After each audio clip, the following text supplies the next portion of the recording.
to the Park2Park podcast, where we compare theme park offerings from coast to coast. We don't always see eye to eye, but in the end, we try. I'm Alli, and as always, there's CJ. How is CJ tonight? Hi, Alli CJ is doing well. I'm talking in the third person. Yes. You introduced me very oddly tonight. I'm doing well. It is a rainy evening here in Orlando, but I got to go to the Food and Wine Festival today, and I tried 5 different items, so it was a good day. Yummy. Yeah. How are you doing? I'm great. I no longer have COVID. Yay! So, yeah, yay, all good things over here. My husband no longer has COVID. He gave me COVID. It's a whole thing, but we're healthy now, and that's great. Good. Well, what are we talking about tonight? Tonight, we are not talking about dark rides. That was our originally scheduled episode for tonight, but there's a multitude of reasons that we are not talking about dark rides tonight. Instead, we are going to do that in a couple of episodes, and today, whatever time of day you're listening to this, we are going to talk about the technological wonder that is the Audio-Animatronic. Like, you guys need to understand how cool Audio-Animatronics are. Yes, they are very cool, and they set a precedent for basically every single Disney attraction that we go on. I can't think of a ride that we go on that doesn't have some form of audio-animatronic in them. Space Mountain. Okay, well, regardless, they are in a lot of rides. You're right, now that you mention that, there's a lot of rides that don't have audio-animatronics. Incredicoaster. Okay. Anyways, there are a lot of rides that have audio-animatronics, but it's funny. We see some of these audio-animatronic shows and even some of the rides, and people applaud them. And I think to myself, like, it's so weird, the concept. We sit there and we watch the show and we applaud for robots performing a show. But like, this is how good these shows are with these robots, you know? Yeah. And I think a lot of people our age, in our early 30s and around that age, I think we take them for granted because we grew up in a world where we have all this high tech. Our phones could literally send, our phones have enough computing power to send 1 million rockets to the moon at the same time. Compared to it's literally 1 million times stronger than the computers that were used to send people to the moon in 1969. Right. We have, and we are surrounded by so much technology that we're like, oh yeah, of course audio-animatronics exist. But 60 years ago, when audio-animatronics didn't exist, it was just blowing people's minds. Yeah, you're right. It was a revolution. I think we do take them for granted, but they're such an integral part of visiting a Disney park. We have to take a moment to appreciate how cool they are. They're really, really amazing. I had notes to talk about some things before we got into some audio-animatronics. So let's talk about the Swiss Family Robinson really quick. First of all, I have not read it yet. I did not take the time to do that on my sickbed. But I did find out that it is in the public domain in the US, so it's very easy to get a copy. I have it on the movie? The book. Okay. The book. I have not read the book yet. It's easy to get a copy of the book. And then the movie's not in the public domain because Disney.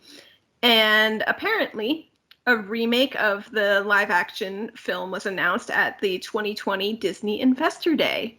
Do you happen to know when the Investor Day was in 2020? Was it like before March 2020 or after March 2020? I believe it was after.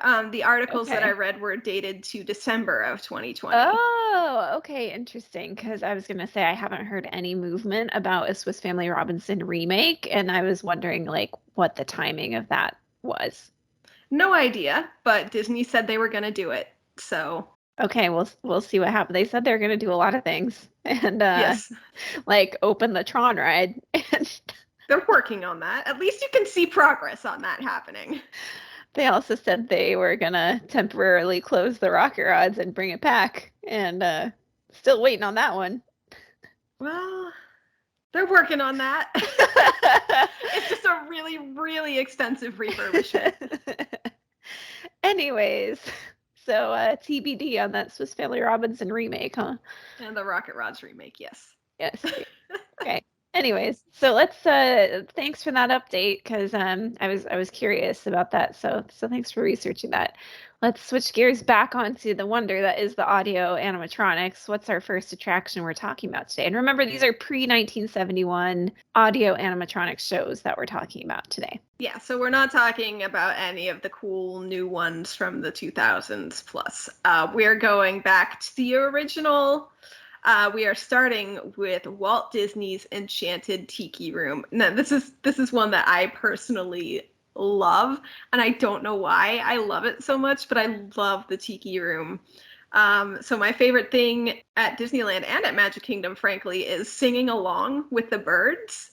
I typically sit in the back row so I don't annoy the people around me other than the people in my party, and I just like belt it out with the birds. I just sing as loud as I can because I love it so much.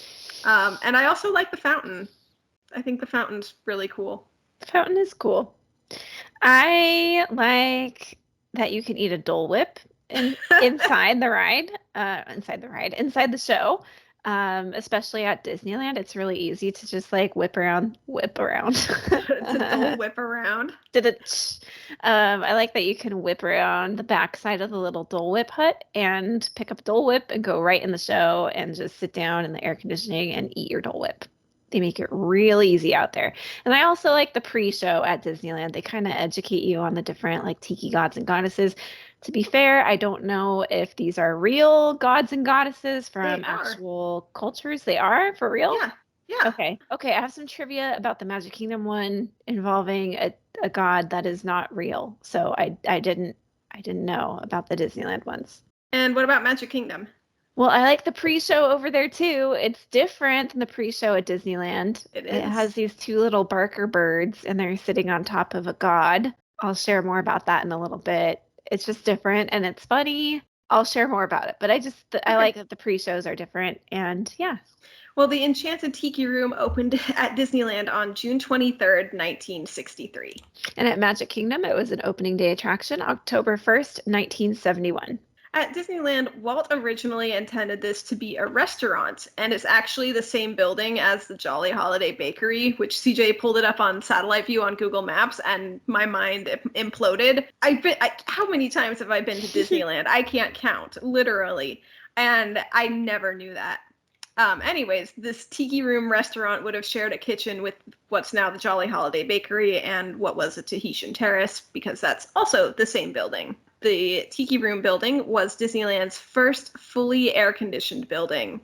Old computers ran really, really hot. I can't believe it took them like 8 years of park operation to get a fully air-conditioned building. I can imagine some pretty hot Julys and Augusts in Anaheim. Yeah. But, for most of the year, they wouldn't have really needed it. Yeah, I guess so.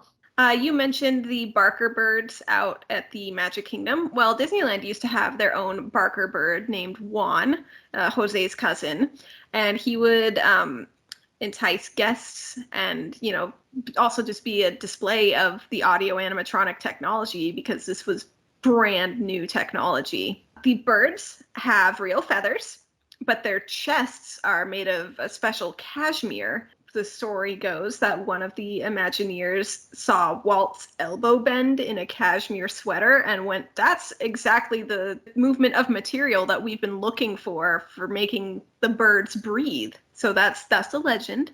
Yeah, and actually when I'm watching the show, I like to watch the birds breathe. If you look at their like stomachs and their chests, you can see them like move in and out. Yeah, it's the level of detail is phenomenal. Yeah, and when I think about other audio animatronics, like I'm thinking about like going on Splash Mountain or even on the Pirates ride, like I don't think you can see them breathe. I don't think you physically see the inhaling and exhaling going on. Now that I'm thinking about it, I'm not sure either. Last couple of fun facts. There are over 225 audio animatronic performers, and this attraction was completely refurbished in 2005, and the birds were given updated interiors, a complete overhaul, and it was pretty badly needed. Yeah, by 2005, yeah, that's pretty old at that point. And 2005, really, the whole park got a pretty big refurbishment all around for the big 50th anniversary.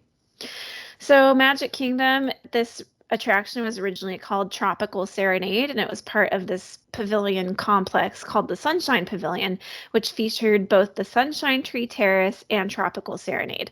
Now, the Sunshine Tree Terrace is like a little walk-up dining location, and that's further to the front of Adventureland.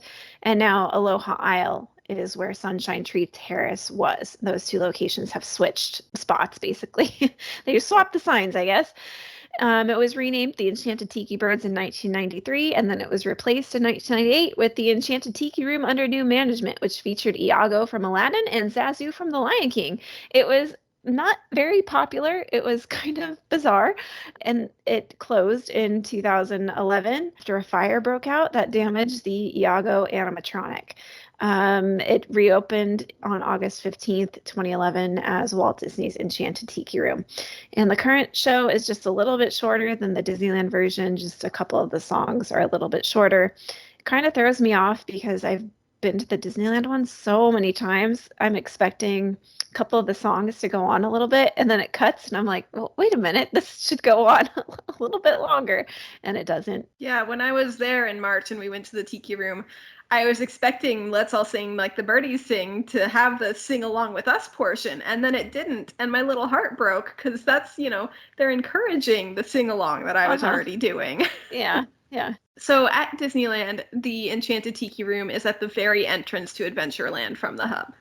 And at Magic Kingdom, it's also in Adventureland, but it's way at the back, across from the magic carpets of Aladdin and Jungle Cruise, next to Aloha Isle.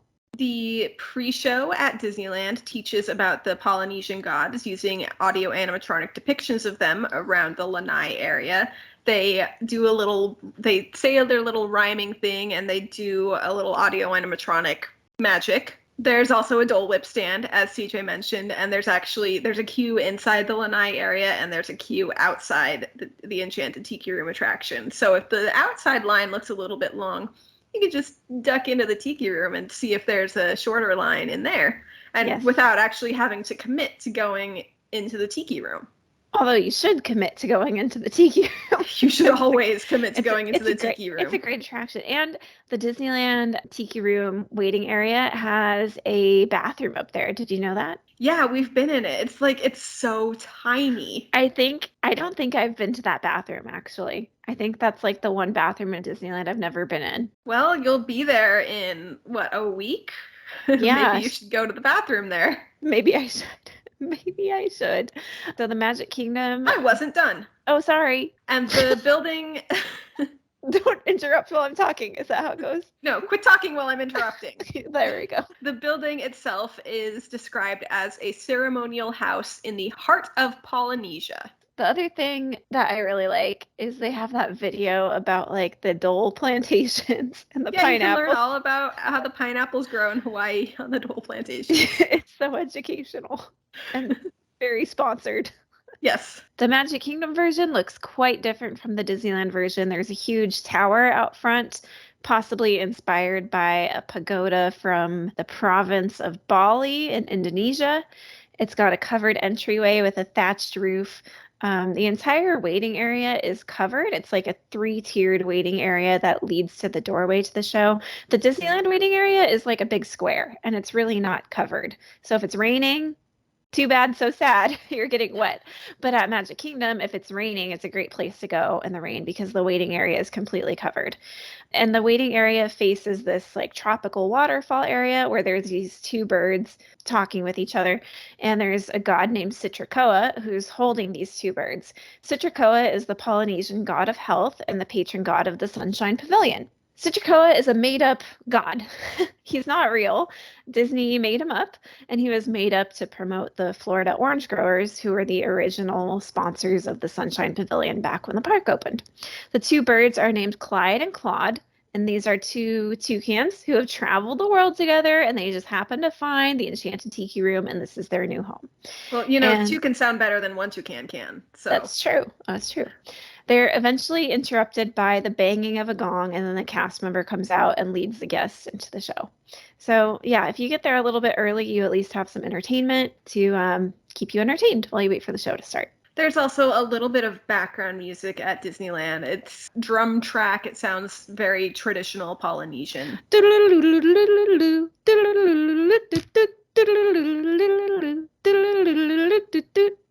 one.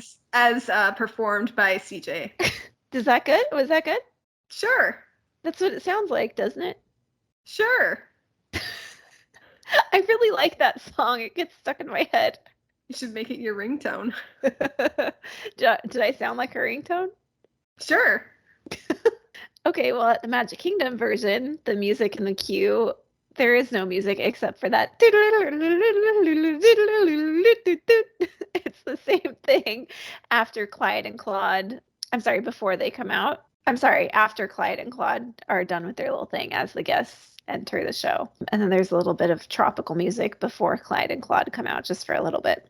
Once you're inside the theater, it's bench seating at both Disneyland and Magic Kingdom.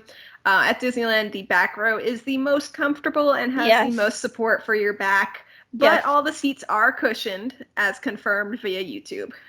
Yes, Magic Kingdom has bench seating. All the rows have backs. They're not the best backs, but they tried. I read one website. It was so funny. It just said there are no safety restraints. It was cracking me up. I was like, yeah, there's no, what are you gonna do? To jump out of your seat? I mean, I'm gonna get up and dance. Yeah, maybe no dancing on this attraction. Dance in your seat only. General storyline of this attraction. Yeah, they're pretty much the same. So I'll just run through it really quick for both. Jose is woken up by either the cast member or by a lucky audience member who gets to help wake up Jose. Jose then wakes up Michael, Pierre, and Fritz, who then wake up the Glee Club and lead a rousing rendition of the Tiki Tiki Tiki Tiki Tiki room. The fountain lights up and there's water in the air in a very controlled manner. The way I originally typed it on the outline, it made it seem like there was just water going everywhere. This is not Splash Mountain in the Tiki room. Very controlled fountain. And then once the Tiki room song is finished and the fountain begins to recede and down come the girls. They are introduced for their song, Let's All Sing Like the Birdies Sing. And audience participation is encouraged at Disneyland. Not at Magic Kingdom. The flowers then serenade a musical luau. The Tikis play the drums and do their chant. And the flowers join in with this chant. And as it increases in intensity, the water from the fountain starts to be lit in red, and then thunder, because the gods have been angered by all the celebrating. They do a finale recap song, and you give a standing ovation, and the birds do a magic trick. They make you all disappear, since, you're currently standing, and you can just walk towards the exit. And that's the story of the Tiki Room. Yep, and it's pretty much exactly the same as Disneyland, just a little shorter by a couple songs. Yep. Yeah. No height requirements for either. It is open during the fireworks. Great place to go in the rain. No lightning lane for either one. So that brings us to the Battle of the Birds. The Battle of the Tiki Gods. Does one side stand out above the crowd? Can we see eye to eye? CJ, you get to go first. I'm going to give this to Disneyland. I don't see why they had to shorten the one at Magic Kingdom by just a little bit. Seems a little pointless. And I like the lanai area in front of the Disneyland one better. Although I do like Clyde and Claude. I think they're very funny. I just think a little more detail was put into the Disneyland pre-show. Yeah, I am with you 100% on this one. Disneyland is longer. The lanai area is better. There are actually benches there. If I recall correctly, you have to stand and wait at Magic Kingdom. Yes. It's a lot easier to get a Dole Whip at the Disneyland version. And there, as far as I know, are no fake deities being represented in the lanai area. So it's just all around 100% Disneyland. There we go. That was an easy one. Easy peasy. I get the feeling that this next one will not be quite as easy. This one's a hard one. I already know. Yeah. So we are going to be talking about next Great Moments with Mr. Lincoln and the Hall of Presidents. And it's actually currently at Disneyland, the Disneyland Story presenting Great Moments with Mr. Lincoln. So CJ, why don't you tell me your favorite thing about the Disneyland story presenting great moments with Mr. Lincoln? Oh my gosh, it's so hard to narrow down my favorite thing. I mean, I majored in history. I used to teach history for a long time. I mean, and there's like Disneyland history here and US history here. There's exhibits that rotate about Disneyland history. How do I pick my favorite thing? But I decided to go with the Capitol building model that's in there because it's so detailed and really cool. Like you can go look around it and it's just beautiful. My favorite, I think it's a good place to find air conditioning. And look, okay, I'm always seeking shade in air conditioning. You know that. And I also think that You're like an anti-moth. You know, moths always go towards the light. You're like going towards the darkness and the cool. Like I'm a bat. Yeah, you're a bat. There we go. Wow, I can't say as I've ever been called an anti-moth before. Okay, so it's a great place to find air conditioning. Yes, and I also think that, when you don't have somewhere to be after your Disneyland trip and you're just like, okay, we've done everything, it's kind of time to head home. Oh, let's do one last attraction. And you just go into Great Moments with Mr. Lincoln because it's on your way out of the park, and it's just that last hit of Disneyland before you leave for me. I really like that feel. Yeah, it is a good Disneyland thing. Yeah, especially given that it's currently the Disneyland story presenting Great Moments with Mr. Lincoln. So you get a lot of Disneyland, and then you get the classic Lincoln experience. So it's twofer. And CJ, what about Hall of Presidents? Oh my gosh. Again, this is hard to narrow down even my favorite thing about that because the museum up front is so cool. The movie they show is so good. But my favorite thing here is when the curtain opens and you see all those presidents on stage. That's like a jaw-dropping Disney moment. So good. Just so good. Chilling. Ah. What about you? So I don't know the last time I was in this attraction. However, You need to see it. You need to see it because YouTube does not do it justice. Okay. Well, I was going to say, thanks to the power of YouTube, I was able to experience it at double speed, actually. Oh no, you need to see it in real life. I also watched the Tiki Room at Disneyland in double speed, and it was the funniest thing I think I have ever seen. I mean, they already sing in the Tiki Room really fast, and then for them to do it even faster, it's so funny. Highly recommend. Anyways, Hall of Presidents. I really like that it's what Walt wanted Great Moments with Mr. Lincoln to be. I'm really glad that the technology caught up to Walt's vision and Walt's dream. And the fact that they keep building on it. Yeah, they keep expanding it every 4 years. 4 to 8 years, yeah. And then I will also throw out that I like that it's air conditioned and it's a good place to sit for a little bit. All right. Alli the Anti-Moth. Yes, there we go. Okay, so CJ, I'm gonna have you do the opening date for Hall of Presidents before I get into all this stuff about Lincoln. So yeah, Lincoln has a long history for being just one president. He's got a lot going on there. Magic Kingdom opening date was October 1st, 1971. However, it does have periods of temporary closures while they updated it as presidents changed out, and the show has they play a film in the beginning, and then Lincoln speaks, and then they present the presidents and stuff. So every now and then they update the film, so they'll have periods of refurbishment. But the opening date for this one attraction, October 1st, 1971. And now for Great Moments with Mr. Lincoln. I'm going to start with the honorable mention of the New York World's Fair from 1964 to 1965. So now moving over to the West Coast to Disneyland.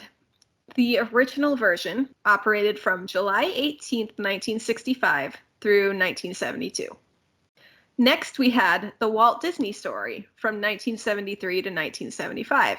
There was no President Lincoln involved in this. I wonder where he went. It's theorized that he just hung out backstage. So creepy. It's also a little sad if you think about it. Yeah. He's like, oh, these people thought they were going to see me, and I have to watch them not seeing me. Yeah, that's true. Next, we had the Walt Disney Story featuring Great Moments with Mr. Lincoln from 1975 to 2000. Then we had The Walt Disney Story featuring great moments with Mr. Lincoln, The Journey to Gettysburg from 2001 to 2004. And I just think it's so funny that they just kept adding things on to the name. Like, it's like the movie, the sequel, the trilogy. Like, they just keep adding things on.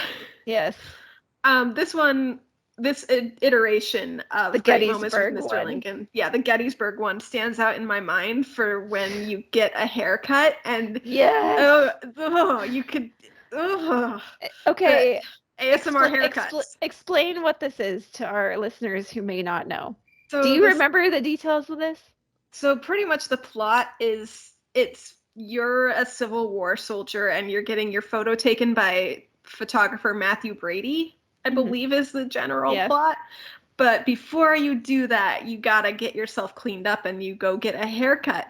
And they made it sound like they gave you these really big headphones, like what we're wearing. Did they give you headphones? Yes. I don't think they did. No, they did, because that's how they simulated like him getting right in your ears and like blowing the hair off your shoulders. Anyways, if you've ever gotten a haircut and you know that feeling you get in the like lower back where you like, and you get to do the little chill because that sound right next to your ear, they did that really well in the theater. It was traumatizing. It's like he would whisper, the haircut guy would whisper in your shoulder, okay, hold still.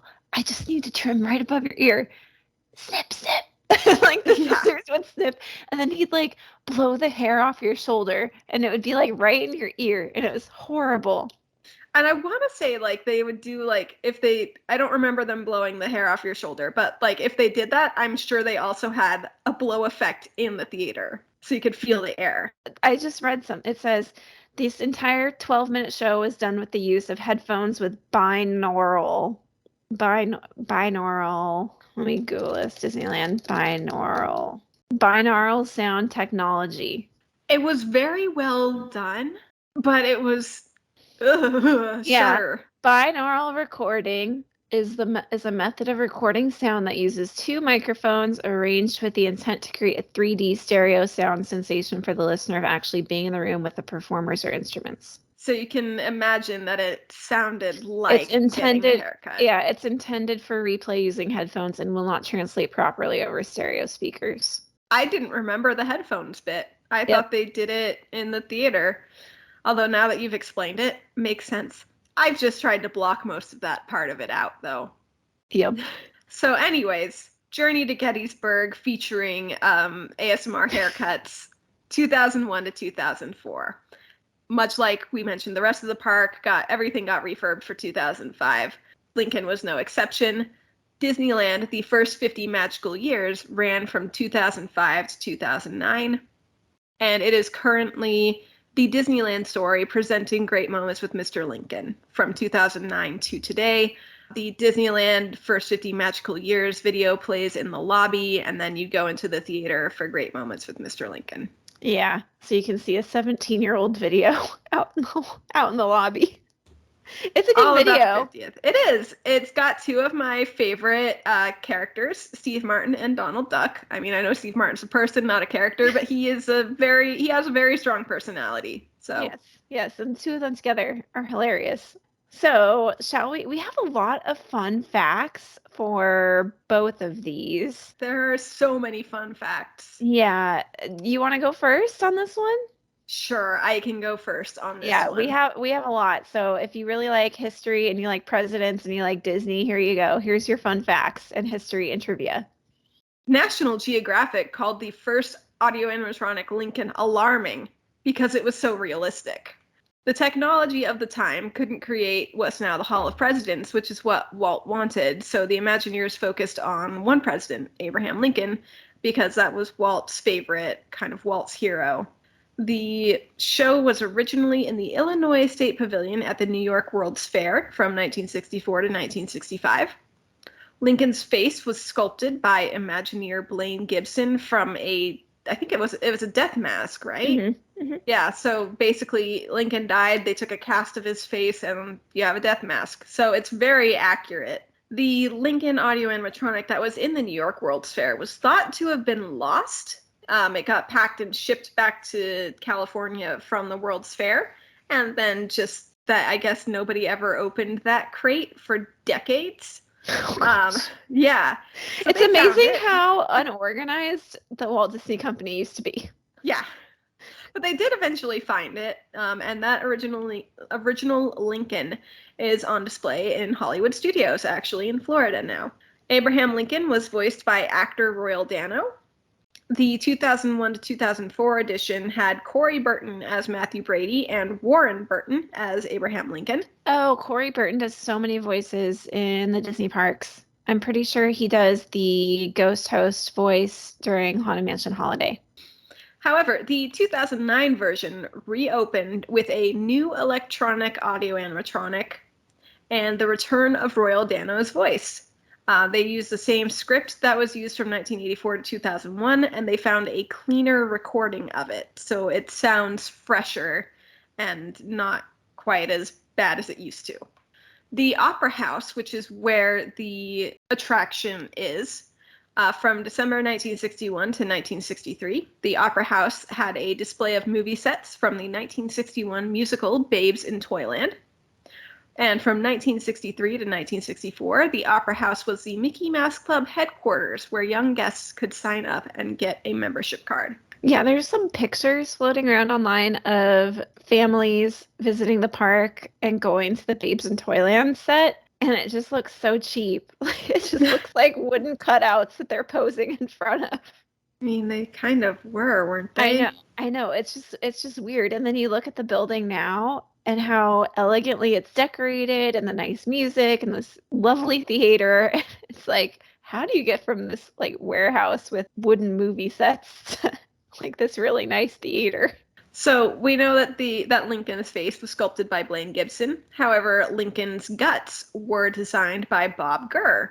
We've talked about him a couple times on this show. Really lovely fellow and phenomenal Imagineer. CJ has had the honor of seeing him speak a couple times. And do you want to share the story that he shared with the audience that you were part of about Abraham Lincoln? I don't remember where this was. I think it might have been when I was a cast member. They brought in, there's a cast member club called the Hysterians Club, like historians, but with ears. Anyways, I think it might have been part of the Hysterians Club. They try to get some of the old timers in to tell stories, and I think it was at one of these. He was talking about how when they installed Lincoln in Disneyland, when they brought him over from New York, he kept glitching out every now and then, and they couldn't figure out why until they finally realized it was like every time the monorail went by, which like the monorail isn't that far from the Opera House, like geographically speaking. So there was something was going on with the electronics there, and they had to do some sort of electronics rewiring to get it to work properly. But yeah, Bob and the team somehow fixed it, but Lincoln kept glitching, and it was like on time, and they finally figured out, oh, it's every X amount of minutes that the monorail is going by. Thought that was funny. Well, thank you, Bob Gurr, for fixing our president. Yes. Okay, Magic Kingdom. I have a lot of facts here for the Hall of Presidents, so hang on tight. This was the final project that Disney legend Ub Iwerks worked on. This attraction was born out of Walt's idea for Liberty Street at Edison Square, which was supposed to be an extension of Main Street at Disneyland, which never came to fruition.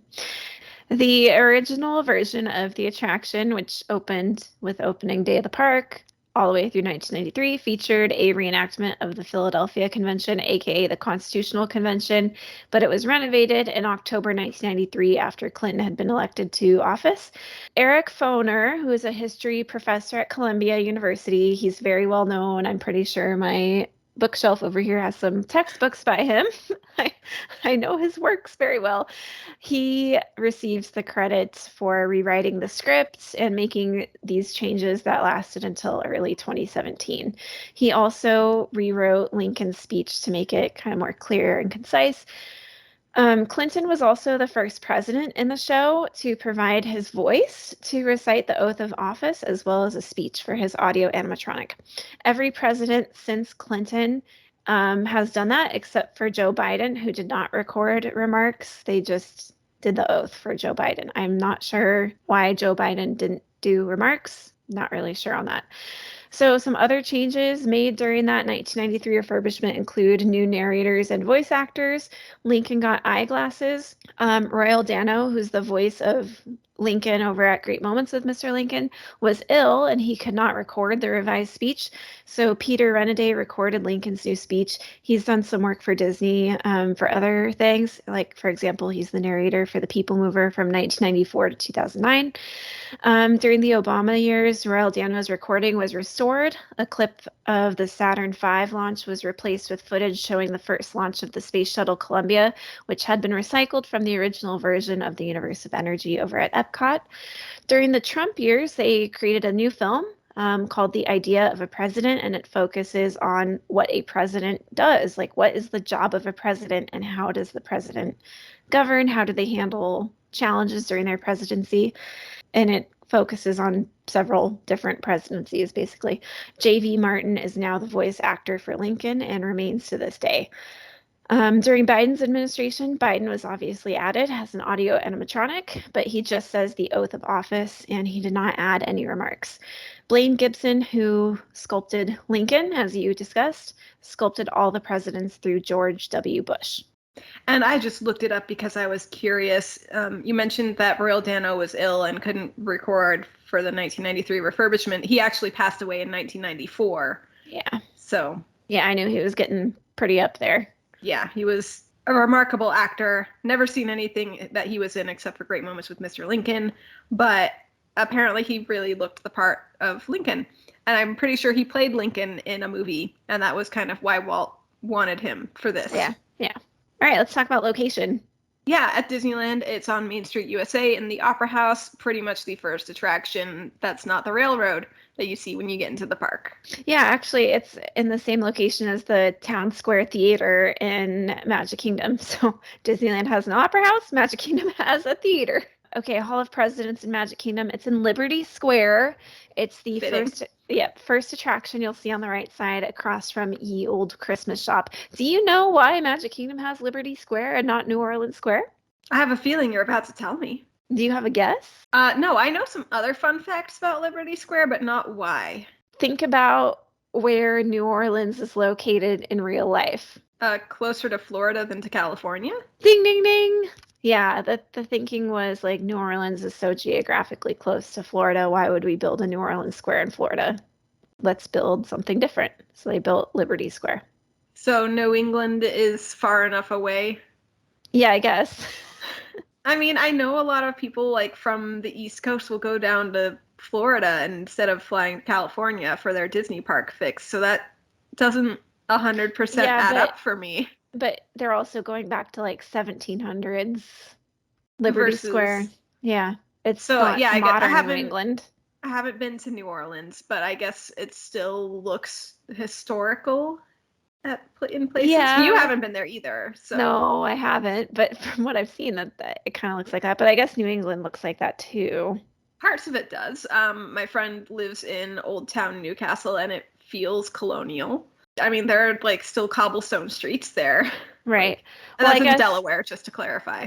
Well, I guess also they were looking for an excuse to build what Walt wanted to build, right? Yeah, that's true. Yeah. Anyways, that was just fun trivia I had. Okay, let's talk about the queue and the exterior. At Disneyland, the exterior is an opera house, and the inside feels like a museum. You can peruse a treasure trove of rare memorabilia tracing the creation of the happiest place on Earth, including a scale model of Disneyland Park as it looked on opening day, July 17th, 1955. A carousel horse from the Griffith Park merry-go-round. Rare illustrations, artifacts, artwork, and models of attractions. Behind-the-scenes photos of Walt Disney. And the short film Disneyland, The First 50 Magical Years, a nostalgic look at the park, starring, as we previously mentioned, Steve Martin and Donald Duck. And at Magic Kingdom, it's housed in a building resembling Independence Hall, which is in Philadelphia. There's a museum in the lobby waiting area, and on the floor is the presidential seal, which you can't walk on. There's a nice gate around, I don't know, is it a gate or is it, you haven't been inside. No, in a but I long did time. see it in the YouTube video that I watched, and A I think it's railing, like, that's the word. yeah. There's a railing around it, so you can't walk on it. And the story goes, it supposedly took an act of Congress to give Disney permission to use that in their carpet. Don't know if that's true, but that's how it goes. In the waiting area of the lobby in the museum, you'll find items on loan dating back to George Washington from presidents all through the decades. You'll see dresses from some of the first ladies, which are really pretty to look at, really cool. You'll find belt buckles from some of the presidents. You'll find knickknacks. I think there's like a little chess set in there, and you'll see paintings and flags, all sorts of patriotic stuff to see. It's a very cool little place to walk around. It's a great place to go if it's raining or if it's really hot outside. Escape the weather conditions and go learn some history. Well, you've talked me into it. At Disneyland, there's patriotic music when you're in the area where you actually load into the theater.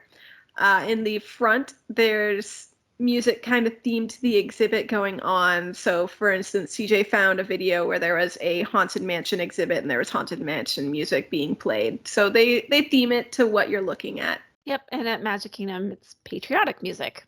Both of these are in standard theaters, lots of seating, and ample handicapped seating as well. Yeah, I will add that at Magic Kingdom, they have had to add security because people get angry at the current president, whoever it is. And I guess they need to take their anger out at a robot. Wow. Yep. Wow. Look, there's a time and a place for political rants, and it's on Facebook, not at Disney. And a robot, no less. Yeah. I mean, it's a robot. At the end of the day, it's a very cool robot. It does very amazing things. They're very lifelike, but it's not a real person. And it'll probably get you kicked out of the park for life. So is it worth it? No. Is it worth it? No. So that security guard probably has the easiest job in the world and also the most boring job in the world. They get to watch Hall of Presidents over and over and over again. Anyway, So, nobody's attacking Lincoln. I think everybody kind of generally agrees that they like Lincoln and that he did good things. Yes. So, since you were talking about the Hall of Presidents and the show on repeat, I think somebody did, like in the 70s or something, take a BB gun and try to attack Lincoln. I'm pretty sure. I found it. People would go to Mr. Lincoln and start shooting Mr. Lincoln with ball bearings, Cotter said in the episode. He'll get one in his cheek and it'll be there for the rest of the show. That was a quote from Disney historian Bill Cotter in Behind the Attraction. And since we're talking about Lincoln, I'll go ahead and talk about the storyline of Great Moments with Mr. Lincoln. Okay, go ahead. The show starts with a moving film about President Lincoln's life, from the humble log cabin of his birth all the way to the White House. They don't cover the John Wilkes Booth part. Then watch and wonder as he takes center stage to deliver highlights from his greatest speeches. And then as you exit, America! Spread your golden wings! Yeah, they borrowed that from Epcot, the American Adventure. To this day, I don't know if that was a good choice. Yeah. Okay, Magic Kingdom. The storyline, it features every single president who has ever served. First, you see a short film, then Lincoln speaks, and then all the presidents are introduced, and then George Washington speaks, and then the current president speaks. There are no height requirements. It's open during the fireworks. Although sometimes, like, it'll say the last showing of the day is at this time, or it'll say continuous showings until this time, whatever. Both of them, it's a great place to go in the rain. No lightning lane for either one. So, that brings us to the final showdown. Can we see eye to eye? Does one presidential show stand out above the crowd? It's time for the presidential race. The presidential race. Oh, geez. Yeah. This is hard for me because I didn't rewatch Mr. Lincoln, and it's been a long time. I did YouTube the Hall of Presidents because it's been even longer. I don't know if I even did it in 2016 when I was there. So it's been a long time. I am going to give this one to the Hall of Presidents because it was what Walt Disney originally wanted. He was satisfied with Great Moments with Mr. Lincoln, but he wanted something more like the Hall of Presidents. That was kind of what I was originally thinking, but then I'm looking at the overall package and see the strength of the show at the Opera House at Disneyland is it has Disneyland history because it has like the Griffith Park bench and the carousel horse, which goes back to Walt Disney going to Griffith Park and thinking, I want to build Disneyland. It like honors that. And then it has like rotating exhibits about something pertaining to Disneyland, right? Like it had the Haunted Mansion exhibit for the Haunted Mansion anniversary. And then it has like the Disneyland opening day model. And then it has like the Capitol building model and history about that, right? And then it has the Lincoln show, which has changed throughout the years, right? They kind of tweak it every now and then. So I think I'm going to give it actually to Great Moments with Mr. Lincoln because I think it has more of a comprehensive package than Hall of Presidents does. It kind of touches on different, like a broader spectrum of topics than Hall of Presidents does. Hall of Presidents does what it does very well. It does the presidents pretty well for a theme park, 25-minute theme park show. It does it very well. But lately, all it does is like add in a new president. Well, you say that, but Lincoln hasn't changed in years. It's been 13 years since they updated that. I know, but they do update the lobby out front Mm-hmm. with that rotating exhibit that they do. So it still feels somewhat fresh, and it is connected to the Disney Gallery next door as well, which they do rotate stuff around in there too. Okay, so we can agree to disagree on that one. I do see all your points, and they are all good points. I'm not gonna change my mind. Yeah, I think they both do what they set out to do extremely well. Yeah. For a theme park attraction. It's Yes. obviously not a museum, like a full-on museum experience, but for being in a theme park, it's delivering content decently well. I like them both. This one's hard for me, but they're both good. They're both good. All right. So thank you guys for joining us for a discussion of Audio-Animatronics and their awesomeness. So let us know what you thought. Does the Disneyland Tiki Room reign supreme? We all know the answer to that is yes. So, I mean, you don't have to. I mean, you can tell us if you want to, but we all know. Let us know what you think about our Hall of Presidents Mr. Lincoln debate. Is one of them better? Am I crazy or is CJ crazy? So you can find us on Instagram and Twitter at Park2Park with the number 2. You can send us an email with park2parkpod@gmail.com. Again, with the number 2. Subscribe, leave us a review, tell all your friends. Smash that subscribe button. Tell all your enemies. And yeah, that's all I got. What are we talking about next time, CJ? Well, since I will be at Disneyland in 8 days, we are going to have a trip report. Woo! Woo! And then after that, we'll do the dark rides, which we said we were going to do this time. And that's actually the reason that we're not doing dark rides this time, is we're giving CJ a chance to experience some of the Disneyland dark rides. Yeah, what the problem we ran into was that the Snow White attraction at Disneyland has been redone. It used to be Snow White Scary Adventures. Now it's Snow White's Enchanted Wish, which neither of us have been on at all. So we figured at least one of us should go on it before we talk about it. So I'm going to go on it and be able to talk about it. Yeah, who knows? Maybe CJ will be the Disneyland expert for the next episode. Yeah, maybe we'll switch roles here because we're going to have to, well, we'll talk about it.